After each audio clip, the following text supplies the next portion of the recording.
అండి కొత్తగా fancy item వచ్చిందండి. పెళ్లిళ్ళ సీజన్ కదా, అందుకని చెప్పి స్పెషల్ గా తీసుకొచ్చానండి. ఆర్డర్ చేసి మరి చాలా అంటే చాలా బాగున్నాయి శారీస్.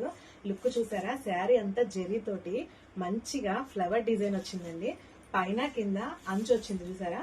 సూపర్ అట్రాక్షన్ గా ఉన్నాయండి. దీనికి పళ్ళు పార్ట్ ఎలా ఉందో చూపిస్తున్నాను చూడండి. పళ్ళు పార్ట్ వచ్చేసి మంచిగా డిజైనర్ వచ్చిందండి. ఇది నేను మీకు ఇంకా వివరంగా చూపిస్తాను. బ్లౌజ్ వచ్చేసి ఆపోజిట్ కలర్ డార్క్ కలర్ లో వచ్చిందండి. మరి ఇందులో లైట్ కలర్ డార్క్ కలర్ రెండు ఇష్టపడే వాళ్ళు ఉన్నారు కదా, అందుకని లైట్ కలర్ కాంబినేషన్ లో కూడా తెప్పించాను. చూడండి, ఇంగ్లీష్ కలర్ కాంబినేషన్స్ అన్నమాట అన్ని. ఈ చూడండి, రెండు ఒకే కలర్ లో ఉన్నాయి, కానీ డిజైన్స్ అయితే వేరుగా ఉంటాయండి. ఇద్దరు అక్కా చెల్లెలకి చాలా బాగుంటాయి. తర్వాత లైట్ కలర్స్ ఉన్నాయి, డార్క్ కలర్స్ ఉన్నాయి, ఆల్ కలర్స్ కాంబినేషన్స్ ఉన్నాయి. ఈ